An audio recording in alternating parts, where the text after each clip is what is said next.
Herzlich willkommen zu einer weiteren Folge Lasst uns lesen. Wir machen weiter mit den deutschen Sagen gesammelt von Brüder Grimm. Auf der Seite hier werde ich die Seite einblenden, die ich aktuell lese, damit wir gemeinsam lesen können. Und da oben werde ich eine Infokarte einblenden, die euch zu den vorherigen Folgen führt. Hier habe ich mir ein paar Sachen vorbereitet. Heute kommt doch eine Sage, die schon ein dicker Brocken ist. Ein bisschen länger ist als die anderen. So, dann blätter ich erstmal bis zu der Stelle hin. Moment, das war zu weit. Das ist zu... Ja, schaut mal, wie viel wir mittlerweile schon geschafft haben. Das ist Wahnsinn, ey. Könnt ihr euch das vorstellen? Ja, es ist immer Abschnitt für Abschnitt. Man liest Abschnitt für Abschnitt.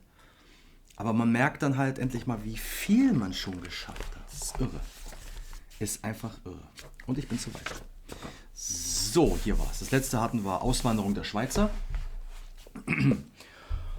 Und die erste Sage heute heißt Heinrich der Löwe. Zu Braunschweig steht aus Erz gegossen das Denkmal eines Helden, zu dessen Füße ein Löwe liegt. Auch soll im Dome eines Greifen Klaue hängen. Davon wird die folgende Sage erzählt. Vor Zeiten zog Heinrich, der edle Welfe, auf Abenteuer aus. Als er in einem Schiffe das wilde Meer befuhr, erhob sich ein heftiger Sturm und verschlug den Herzog. Lange Tage und Nächte irrte er, ohne Land zu finden. Bald fing der Mangel an, den Reisenden ging die Speise aus. In dieser Not wurde beschlossen, Lose in einem Hut zu werfen, und wessen losgezogen ward, der verlor das Leben und musste den anderen zur Nahrung dienen. Willig unterwarfen sich die Unglücklichen ihrem Schicksal und ließen sich für den geliebten Herrn und ihre Gefährten schlachten. So wurde das Leben der Schiffbrüchigen noch eine Zeit lang gefristet. Es traf sich aber, dass niemals das Los des Herzogs herauskam. Aber das Elend wollte kein Ende nehmen. Zuletzt war der Herzog noch mit einem einzigen Knechte übrig, und der Hunger quälte nach wie vor. Da sprach der Fürst: Lass uns beide losen, und auf wen es fällt, von dem speise sich der andere. Über diese Zumutung erschrak der treue Knecht, doch hoffte er, das Los werde ihn selber treffen. Er ließ es darum zu. Aber siehe da, das Todeslos fiel auf seinen edlen, liebenswerten Herrn, den jetzt der Diener töten sollte. Da sprach der Knecht: Das tue ich nimmermehr. Und wenn alles verloren ist, so weiß ich noch einen Rat. Ich will euch in einen ledernen Sack einnähen. Wartet dann, was geschehen wird.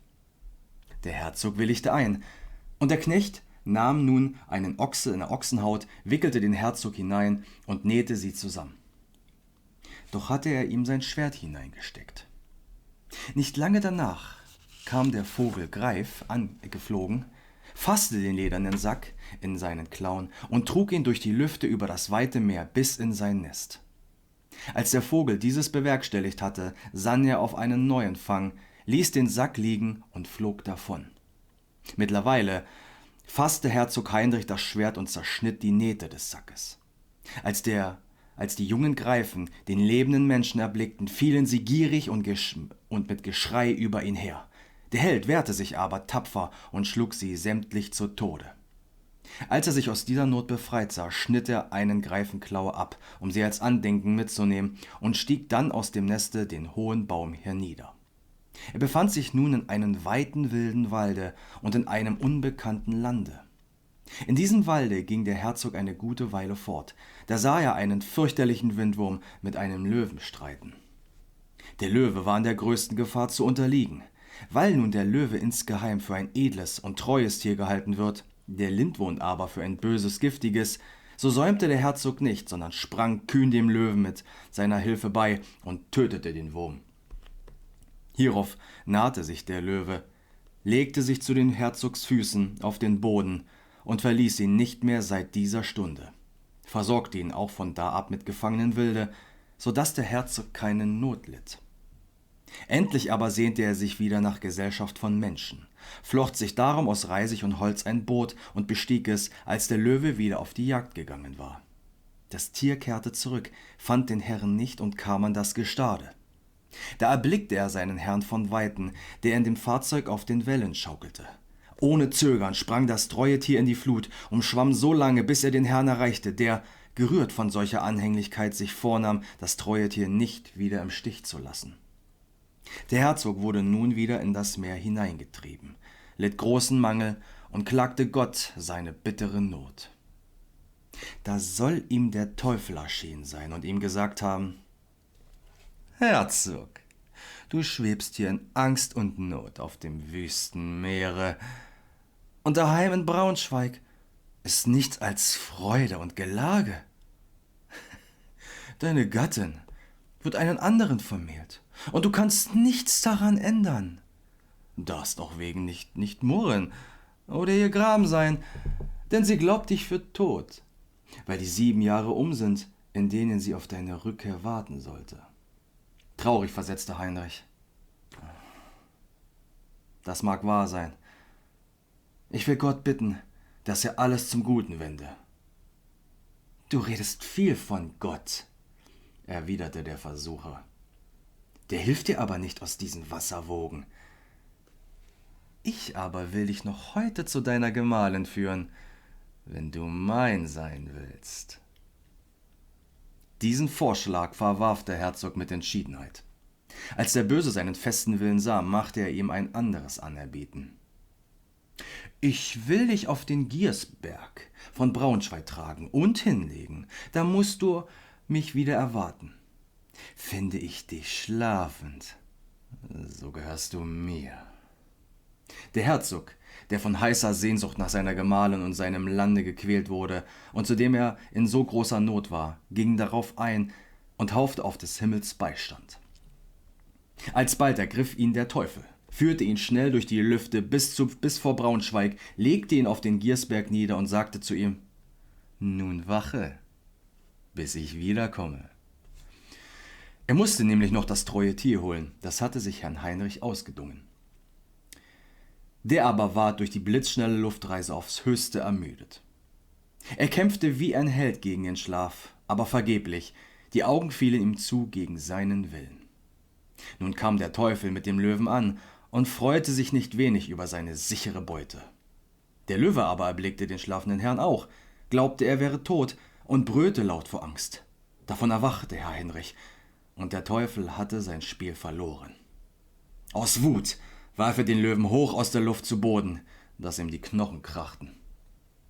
Heinrich aber dankte Gott für seine Rettung und ging mit seinem treuen Tiere in die Stadt. Schon von Weitem hörte er von der Burg her den frohen Lärm, der ein hohes Fest anzukündigen pflegt. Er wollte in das Fürstenhaus gehen, doch da wiesen ihn die Diener zurück. Er fragte, was der Festtrubel oben zu bedeuten habe, und wurde darüber belehrt, dass ein fremder Fürst sich mit der verwitweten Herzogin verlobt habe und heute das braunschweigische Land bekomme.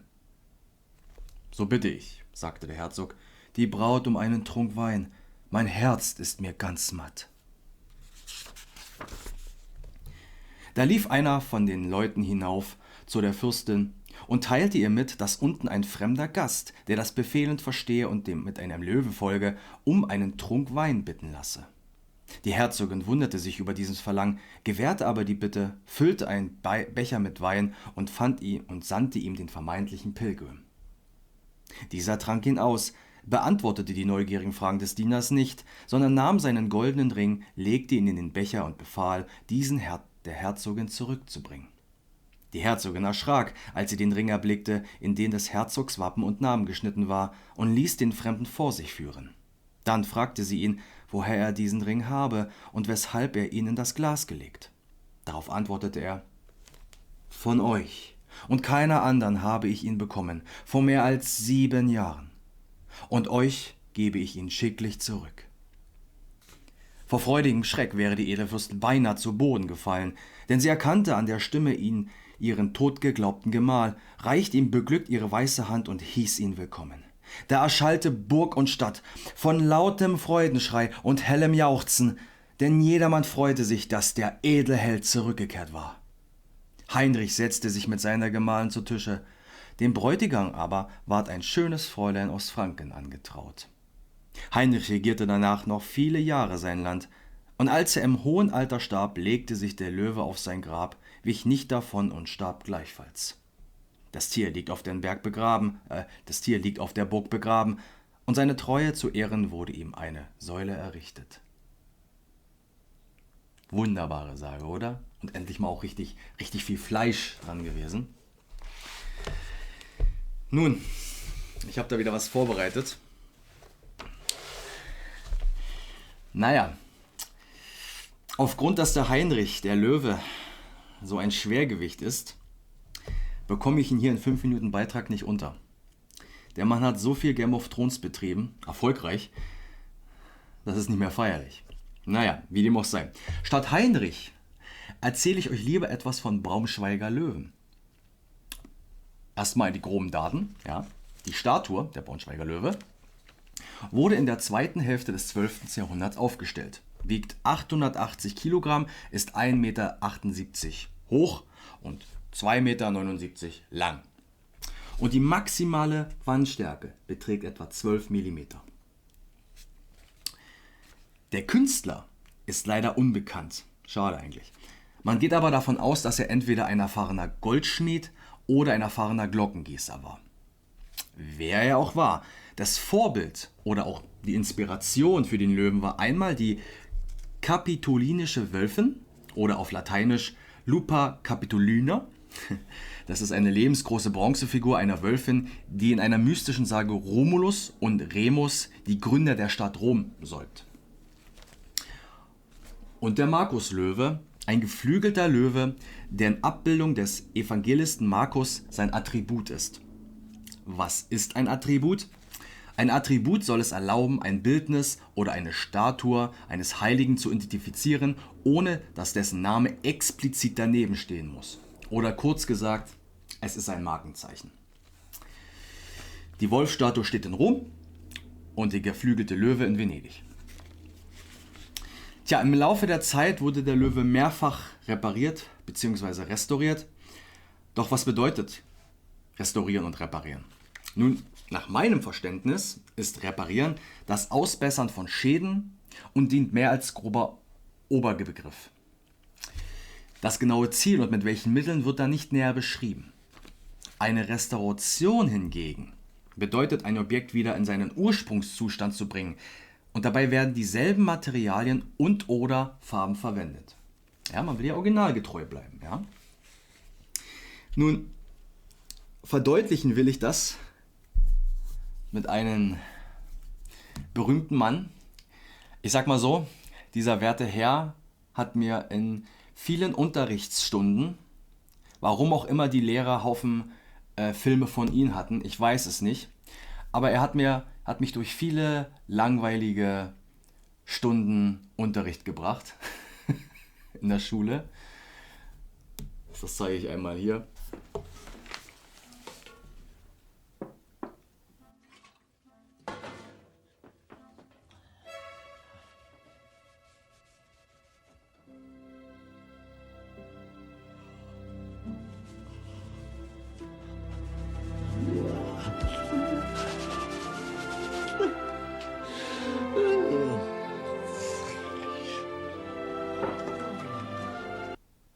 Ja, das war einmal die Restauration und jetzt möchte ich euch nochmal die Reparatur verdeutlichen.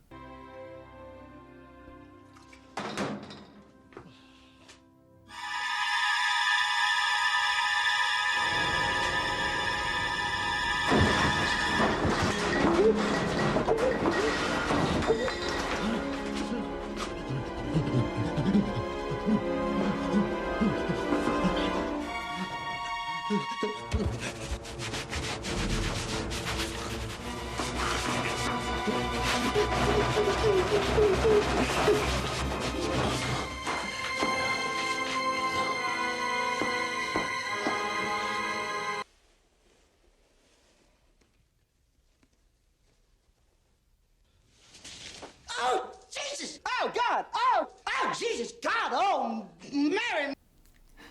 Super, oder? Super, der Mann. Genial. Doch dem Wahrzeichen von Braunschweig ging es 1812 fast an die Mähne. Während der napoleonischen Besatzung wollte die westfälische Regierung vor Beginn des napoleonischen Russlandfeldzuges den Löwen einschmelzen und zu Kanonen umgießen lassen. Doch Friedrich Henneberg konnte dies abwenden, indem er androhte, Sturm läuten zu lassen, sollten sie es wagen. Naja, was bedeutet denn Sturmläuten? Im Grunde ist das ein Alarmruf, meist mit den Kirchenglocken oder mit der Kirchenglocke, um die Bevölkerung zu warnen und zu versammeln. Sie läutet dann durchgehend mit einem Schlag pro Sekunde, also ding, ding, ding. Ja, vielleicht könnt ihr euch das vorstellen, wenn ihr in der Nähe einer Kirche wohnt, wenn das wirklich ständig ding, ding, ding, ding, also in wirklich hohen Frequenz.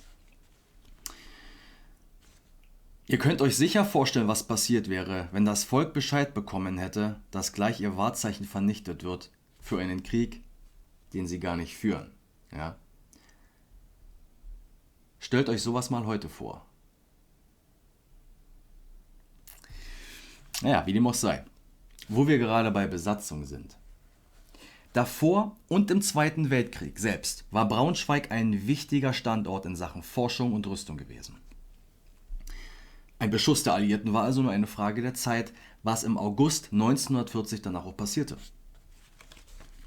Während also die britischen und amerikanischen Fliegerbomben 3 Jahre lang fielen, stand der Löwe die ganze Zeit über ungeschützt auf dem Burgplatz im Zentrum der Stadt. Es war der Landeskonservator, also die höchste Stelle bei Instandhaltung von Denkmälern und Kunstwerken, Kurt Seelicke, der in einer Nacht- und Nebelaktion den Originallöwen gegen eine Kopie austauschen ließ, ohne Absprache mit der vorgesetzten Dienststelle und ohne die braunschweigische NSDAP-Führung zu informieren. Oder anders gesagt, er hat den kurzen Dienstweg gewählt. Und erneut widersetzte sich Herr Seelicke den dienstlichen Anweisungen, denn anstatt den Löwen und nach weiteren Kunstgegenständen nach Schlesien zu bringen, brachte er alles in einen Stollen im nahegelegenen Rammelsberg bei Goslar in Sicherheit. Was auch gut war, weil die Sowjetunion.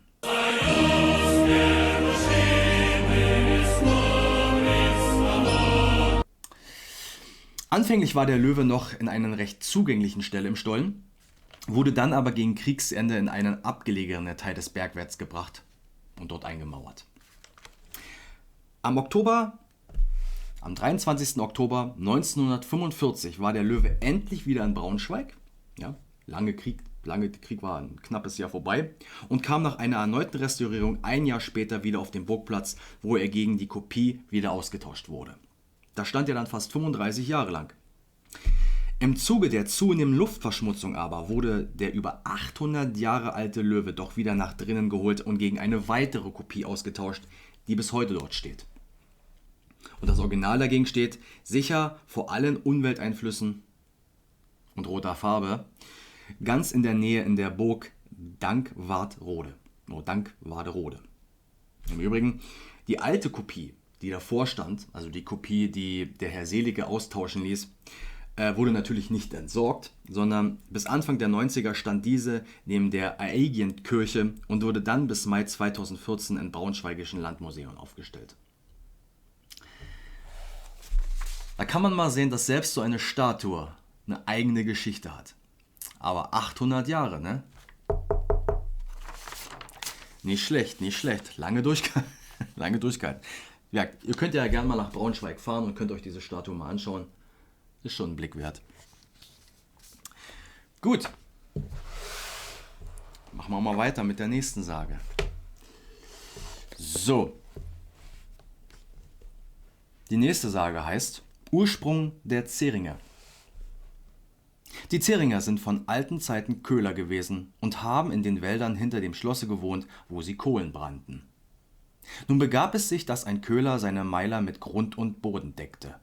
Als er abräumte, fand er am Boden eine schwere geschmolzene Masse, die er als gutes Silber erkannte. Er fuhr nun in seiner Weise fort und gewann nicht nur Kohlen, sondern auch viel Silber, so dass er in einen großen Schatz anhäufen konnte. Nun geschah es, dass ein König aus seinem Reiche vertrieben ward und in Braskau Schutz suchen musste. Er saß auf dem Kaiserstuhl und litt mit seiner Familie und seinem Hausgesinde Not. Der ließ er ausrufen, wer ihm helfen wolle, sein Reich wiederzugewinnen, der solle seine Tochter ehelichen dürfen und Kaiser werden. Das hörte der Köhler. Er nahm eine Bürde Silber, trat damit vor dem König und erbot sich, ihm noch viel mehr des Edelmetalls zu geben, wenn er seine Worte wahr mache und ihm die Gegend, wo Zähringe und Freiburg liegen, als Herzogtum übergeben wolle. Der König nahm das Anerbieten an, gab dem Manne seine Tochter und das erbetene Land und machte ihn zum Herzog von Zähringen.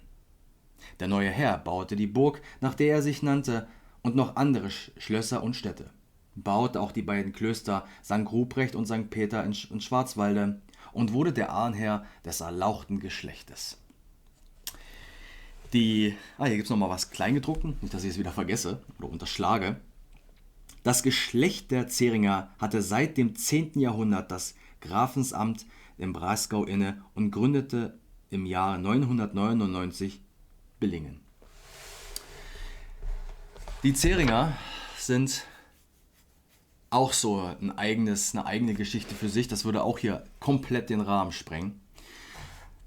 Was mich da eher so interessiert hat, waren einfach die Sache, was so ein Köhler ist, wie so ein Köhler arbeitet. Früher war das ja ein allgemein anerkannter Job, Arbeit. Die sind dann halt immer auf Kundenaufträge gekommen. Ja, dann hat dann eben der Bauer oder wer auch immer, den der Wald gehört hat, Holz zusammengetragen, eine Menge Holz zusammengetragen. Man hat das dann zusammengeschichtet, ne, kann man sich ja vorstellen, wie so einen großen Turm hat man das gemacht, immer so schön an den Rand, damit das alles schön festpackt. Ja? Und in der Mitte aber ein Loch gelassen, also oben ein Loch gelassen. Dann hat er das alles aufgeschichtet, dann hat er Stroh rübergepackt und dann nochmal Erde drüber, damit das alles schön luftdicht eingepackt ist. Und danach ist der Köhler raufgestiegen auf den Berg und oben ist ja ein Loch gewesen, ne? Da oben, ne? Hat dann ein bisschen freigelassen und dort hatte er glühende Kohle, das ist schon fertige glühende Kohle, Holzkohle, oben reingestopft und noch Holz reingestopft, dass das dann von oben bis nach unten runter brannte, damit der ganze Holzhaufen anfängt zu brennen. Und dann, ja, wenn das einmal komplett alles durchgebrannt war, musste er dann den halt kühlen. Deswegen hat man sich in einem Wald niedergelassen, in der Nähe eines Flusses oder eines Sees. Der Köhler hat sich dann das Wasser geholt, ist dann dahin und hat von außen immer mit Wasser den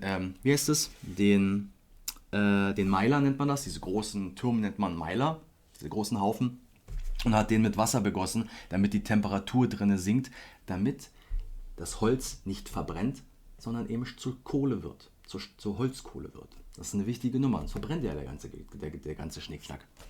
Naja, und wenn der alles fertig war und dann haben die noch so Luftlöcher gestochen in den Seiten, damit Luft reinzieht, weil die Verbrennung braucht ja Luft, ne? Und es muss ja, diese ganzen Gase müssen ja raus. Ne? Also das Verkohlen bedeutet ja nichts anderes, dass man den Kohlenstoff in dem Holz, dass man alle anderen Stoffe, also alle Fasern, alles Wasser und alles was nicht gebraucht wird, alles was nicht Kohlenstoff ist, das muss ja raus aus dem Holz, das muss weggebrannt werden und irgendwo müssen ja dann Luftzufuhr und dann muss das ja auch alles wieder raus, ne? Und anhand des Rauches erkennt er das dann alles. Und ja, wenn er fertig war, konnte er dann Stück für Stück immer von oben abdecken und sich das Holz rausholen, die Holzkohle, und haben die das in Säcken abgefüllt. Und diese Holzkohle die wurde nach Gewicht abgemessen. Ja. Und der eine oder andere Köhler hat diese Holzkohle mit Wasser versetzt, also nochmal Wasser reingemacht, damit das Gewicht sich erhöht. Ihr wisst ja, Wasser ist sehr schwer und diese Holzkohle saugt sich richtig schön mit Wasser voll, ohne dass du es von außen siehst. Und so haben sie, wenn es schlechte Cola waren, haben sie dann den Bauern halt so ein bisschen übers Ohr gehauen, da musste er mehr bezahlen. Aber so läuft das halt manchmal. Und diese Arbeit war wohl, ja, sagen wir es mal so, die Leute, also ich habe mir ja so eine kleine Dokumentation angesehen und die haben sehr viel getrunken in der Zeit. Deren Schlaf, also 3 Tage lang konnten die nicht schlafen in der Zeit. Das Feuer, die mussten immer auf das Feuer achten und das dann jedes Mal variieren, beziehungsweise sie mussten halt dann immer hin und gucken und schauen und dann Löcher stopfen und oben weiter reinstopfen, damit das Feuer durchbrennt. Also sie konnten 3 Tage lang nicht richtig schlafen und haben in der Zeit halt sehr viel geraucht und sehr viel getrunken, um sich die Zeit totzuschlagen. Ne? Und aufgrund dessen waren die halt sehr abgeschieden. Was war eine lange, lange Arbeit, wo du halt viel aufpassen musst. Da hast du nicht viel Zeit gehabt, nicht viel Freizeit gehabt. Also konntest vielleicht mal ein bisschen angeln gehen und sowas. Und im Übrigen, in der Zeit wurde der komplette Wald, das komplette Wild ihnen zur Verfügung gestellt. Das heißt, wenn der Köhler in deinem Wald war, durfte er das ganze Vieh zusammenholen. Es war halt eine schwere Arbeit und die Leute haben die natürlich den gedankt damit. Ne? Und es war dann teilweise wohl so, dass die Köhler, die hatten immer ein Gewehr dabei, dass die so viel Wild gejagt haben, dass sie fast das ganze Dorf damit versorgt haben, weil die haben es ja gratis gekriegt.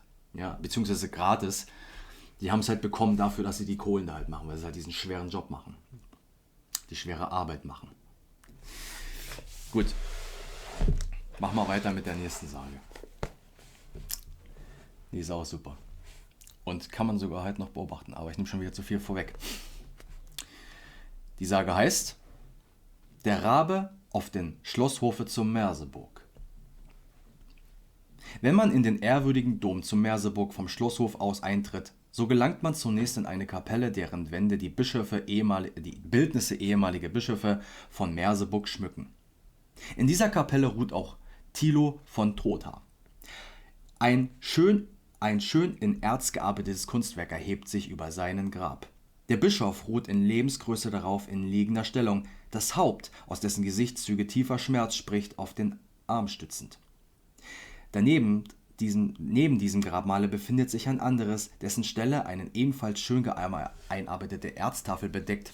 Und auf dieser Tafel sieht man einen kopflosen menschlichen Oberkörper, die Arme über den Rumpf erhoben. In der einen Ecke erblickt man einen Fuchs, in der anderen einen großen Raben, der einen Ring im Schnabel hat. Beide Denkmäler stehen der Sage nach in Beziehung zueinander. Bischof Thilo von Trotha besaß einen sehr kostbaren Ring, der ihm ungemein lieb und wert war. Beim Waschen pflegte er ihn abzuziehen und in das offene Fenster seines Schlafgemachs zu legen. Eines Tages vermisste der Bischof nach dem Waschen den kostbaren Ring. Nirgends war derselbe aufzufinden. Außer dem Bischof hatte das Gemach nur dessen alter Kammerdiener betreten, den der Bischof seiner Treue wegen hochschätzte und den diese Treue gegen alle Verdacht, dass er seines Herrn Ring abwendet habe, schützte. Allein die Liebe, die der Bischof seinem treuen Diener kundgab, hatte diesen schon längst unter dem übrigen Hofgesinde Neider und Feinde erweckt. Es gelang den treuen Diener, den des Diebstahles zu verdächtigen. Er wurde verhaftet, die Untersuchung eingeleitet und von ihm aus das Geständnis, dass er den Ring entwendet habe, durch die Folter erpresst. Seine Aussage war, den Ring habe er auf die Seite gebracht, sodass er nicht wieder zu finden sei. Das Urteil lautete auf Enthauptung. Auf dem Schafott soll der Unglückliche, obschon vergebens, sein Geständnis widerrufen und erklärt haben, dass er zum Zeichen seiner Unschuld, sobald der Kopf gefallen sei, die Hände über den Rumpfe gen Himmel erheben werde, was auch geschehen sei. Schon dies hatte dem Bischof Zweifel an der Schuld des alten, ihm lieb gewesenen Dieners erregt, und Schwermut bemächtigte sich seiner. Auch sollte bald die Unschuld des alten Dieners erwiesen werden. Eines Tages erschien nämlich beim Bischof ein Schieferdecker und überreichte ihm den abhandengekommenen Ring, den er bei einer Dachausbesserung am Weißen Turm in der Nähe der Domkirche in einem dort befindlichen Rabennest gefunden hatte. Da ließ der Bischof seines unschuldig hingerichteten Dieners Leiche aus dem Grabe, das er auf den Richtstätte erhalten hatte, in die Kapelle bringen und beerdigen und auf das Grab jene Erzplatte legen, auf welche der Rumpfe mit hochgehobenen Armen den Vorgang bei den Hinrichtungen bezeichnet, der Fuchs aber die Verleugnung andeutet und auch der eigentliche Dieb des Ringes seine Stelle fand. Den Bischof warf aber der Kummer auf das Lager, von dem er nicht wieder erstand. Aus seinem Totenbette verordnete er, dass eine Summe gestiftet würde, von deren Zinsen ein Rabe zum ewigen Andenken unterhalten werden soll. Das geschieht bis auf den heutigen Tag. Dann habe ich hier nochmal was im Kleingedruckten. Ein prächtiger Rabe, für dessen Unterhaltung jährlich eine bestimmte Summe ausgesetzt ist, kann man tatsächlich noch heute in einem hohen, stilvollen Holzkäfig des vorderen Schlosshofes sehen. Das Geschlecht der Trohatas führt den Raben mit dem Ringen nachweislich schon in seinem Wappen, ehe der von ihm entsprochene Bischof Trotha existierte, der dieses Wappen an den von ihm errichteten Bauwerke anbringen ließ. Ja, nochmal ein kleines Bildchen. Das gibt es tatsächlich. Der Rabe, ich glaube, das ist in Sachsen-Anhalt, wenn ich mich nicht irre. Es gibt da tatsächlich den Holzkäfig und da ist immer noch der Rabe drin. Das finde ich ja so Hammer. Und dass das dann halt noch so eine Sage dabei ist. Ja, also, ja, und das große Schloss steht auch noch und der große Dom steht da auch noch. Ja, die Kirche, die Kapelle steht auch noch alles da. Das finde ich Hammer. Auch noch die Geschichte.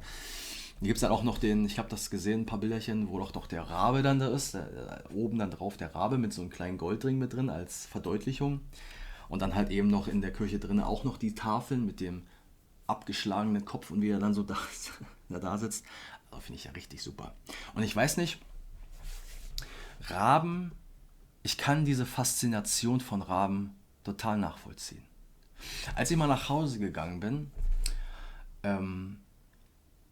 habe ich einen Raben ganz dicht, das war auf mein Haus, wo ich hier wohne, saß er ganz in der Nähe und ich hatte vielleicht, wie lang Abstand vielleicht hatte ich, sagen wir mal 1 Meter Abstand von dem Raben und das ist so ein majestätisches Tier, so ein Rabe ist ja, also Krähen und Raben werden ja immer gerne in einen Topf geworfen, aber während die Krähe eher ein kleiner Vogel ist, eher klein, mit einem kurzen Schnabel, ist ein Rabe doch eher majestätisch, etwas größer, massiver. Ja? Und hat natürlich so ein bisschen massiveren, ein bisschen längeren und dickeren Schnabel als der Rabe. Und man kennt ja so die Geräusche, die so Krähen machen, die krächzen ja so. Kräh, kräh, kräh. So machen ja Krähen. Verzeihung, das war für mich selbst jetzt ruhig.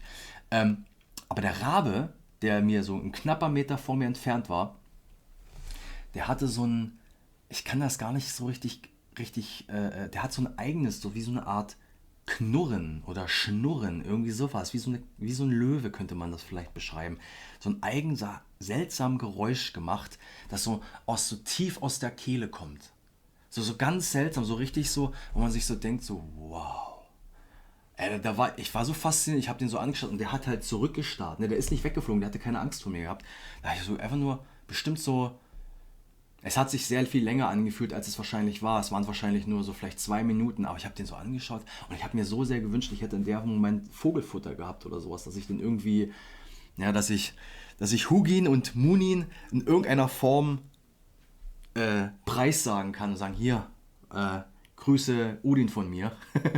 Das waren ja seine Tiere. Ich glaube, warte mal, ich habe sie aufgeschrieben. Hugin heißt denken und Munin heißt erinnern. Umgangssprachlich übersetzt. Als ich dann so sage, hier, Grüße Odin von mir oder Wutan, je nachdem. Also wunderbares Tier.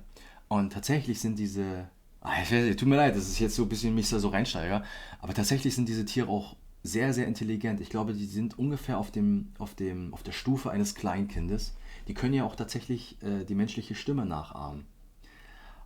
Man kann sich mit den Tieren sogar anfreunden. Also wenn ihr das Glück habt, dass zum Beispiel mal so ein Tier aus dem Nest fällt, so ein Rabe, kann ja mal vorkommen, ne? So Tiere fallen ja hin und wieder raus und ihr findet das Tier lebend und ihr nehmt das auf, das wird ja dann in der Regel nicht wieder also wenn ein Küken aus dem Nest fällt, wird es abgestoßen. Das wird nicht wieder aufgehoben. Erstens kriegt es der Mamavogel nicht wieder hoch in den Nest, dafür ist es zu schwer, so viel heben kann ein Tier nicht, so viel Gewicht. Zumindest die Kleinen nicht. Aber nichtsdestotrotz, die werden eben nicht mehr von der Mutter aufgenommen. Vor allem, wenn du sie einmal anfasst, dann ist der Geruch eines Menschen oder sonst was dran. Die sind dann eben einfach, ja, ihr Schicksal ist besiegelt, sobald sie das Nest verlassen. Und es gibt da so ein paar Geschichten, wo eben solche kleinen Küken gefunden wurden. Und die haben dann eben, weil sie noch so jung waren, den Menschen halt eben als ihren Freund oder als ihren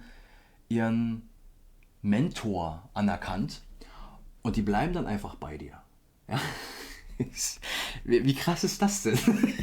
Also, weißt du, Leute holen sich Katzen, Hunde. Ich habe einen verdammten Raben. Wie geil das ist, ey.